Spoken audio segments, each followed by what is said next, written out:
Shalom, selamat malam Bapak Ibu yang dikasihi oleh Tuhan Yesus Kristus.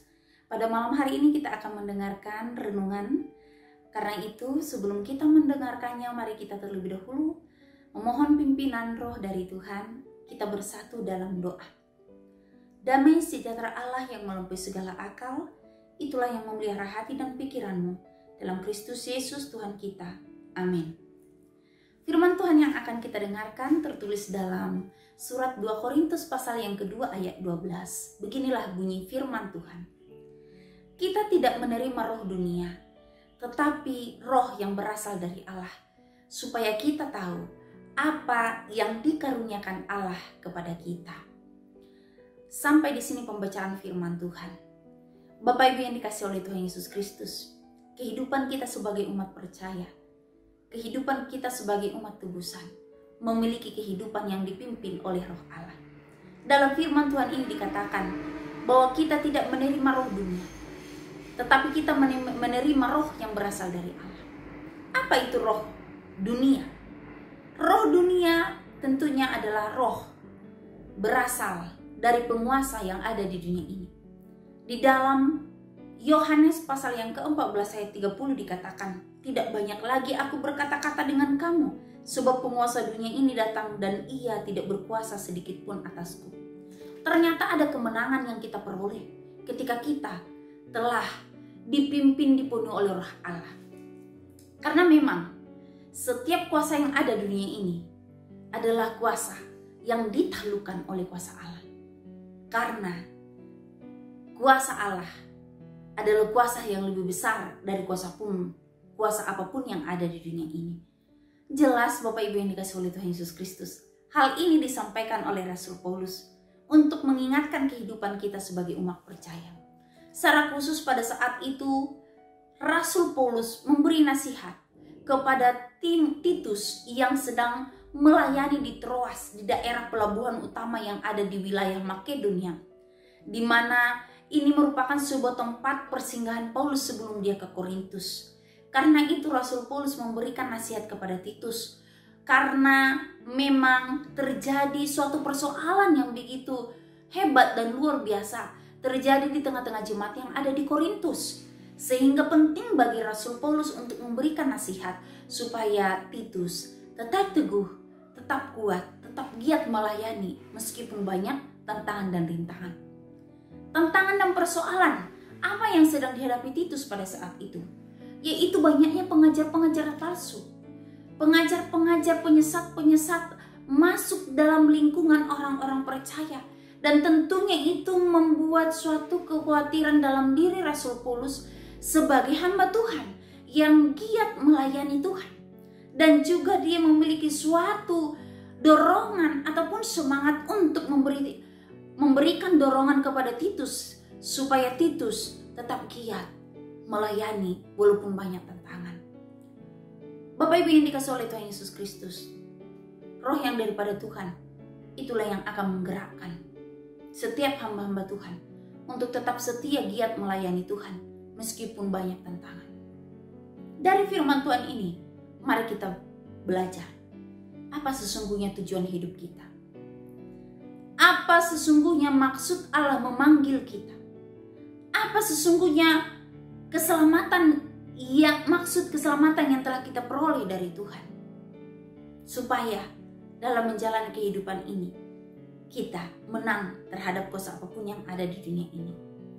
Banyak orang-orang percaya yang disebut sebagai anak-anak Tuhan, hamba-hamba Tuhan, ketika mengalami berbagai pergumulan, banyaknya tantangan, persoalan dan pergumulan membuat ia mundur, membuat ia ciut.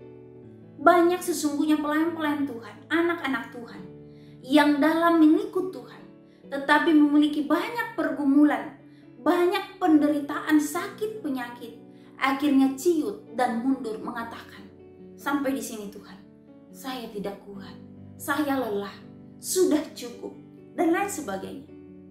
Melalui firman Tuhan ini kita diingatkan, tujuan kita diselamatkan adalah supaya kita mampu bertahan meskipun sulit yang harus kita jalani. Tuhan Yesus sendiri menderita ketika dia melayani di dunia. Dia bahkan menyerahkan tubuhnya disalibkan mati. Untuk apa? Untuk menebus dosa kita. Itu bukan suatu perjalanan yang mudah, tetapi itu merupakan suatu perjalanan yang sulit dan berat. Tetapi itu semua dilakukan oleh Tuhan supaya apa? Kita selamat. Dan apa yang harus kita lakukan setelah kita memperoleh keselamatan, penebusan dari Tuhan? Sebagai anak-anak Tuhan, Tuhan juga mau kita berjuang. Kita tetap taat dan setia, tetap memegang teguh iman kita, kepercayaan kita kepada Tuhan, meskipun kita diizinkan mengalami banyak tantangan dan persoalan. Mungkin pada saat ini bukan lagi mengenai pengajar-pengajar ataupun penyesat-penyesat yang masuk ke lingkungan gereja, tetapi persoalan yang lebih berat adalah dari dalam diri kita sendiri ataupun lingkungan kita. Persoalan karena sakit penyakit, pergumulan oleh karena keluarga, pergumulan oleh karena pelayanan ataupun rekan sepelayanan yang tidak sesuai dengan keinginan kita, bisa membuat kita patah semangat, membuat kita mundur dalam menjalankan tugas pelayanan. Sekali lagi firman Tuhan mengingatkan, apa tujuanmu? Apa tujuan Tuhan menyelamatkanmu? Supaya kita tetap bertahan meskipun sulit tantangan yang kita jalani. Bapak Ibu yang dikasihi oleh Tuhan Yesus Kristus, mari kita bercermin dari apa yang telah dilakukan oleh Rasul Paulus.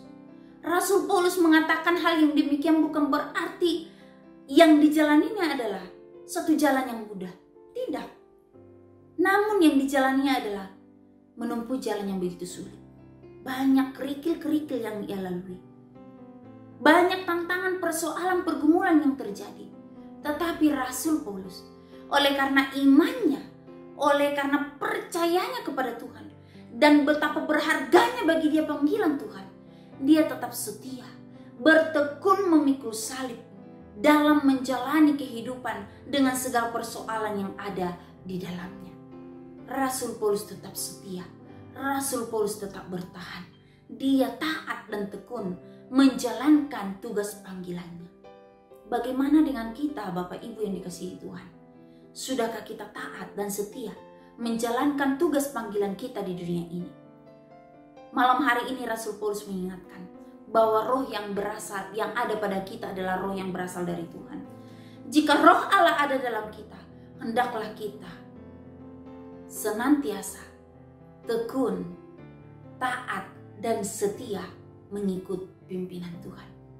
Biarlah sesuatu yang kita kerjakan dan yang kita lakukan itu sesuai dengan kehendak dan kemauan roh yang Allah yang ada pada kita. Sehingga apapun yang kita kerjakan, apapun yang kita buat, itu menyenangkan hati Tuhan. Demikianlah maksud Allah bagi kita. Supaya melalui kehidupan kita, banyak orang diberkati. Melalui kesaksian kehidupan kita, banyak orang percaya, menerima Tuhan, bertobat dan diselamatkan.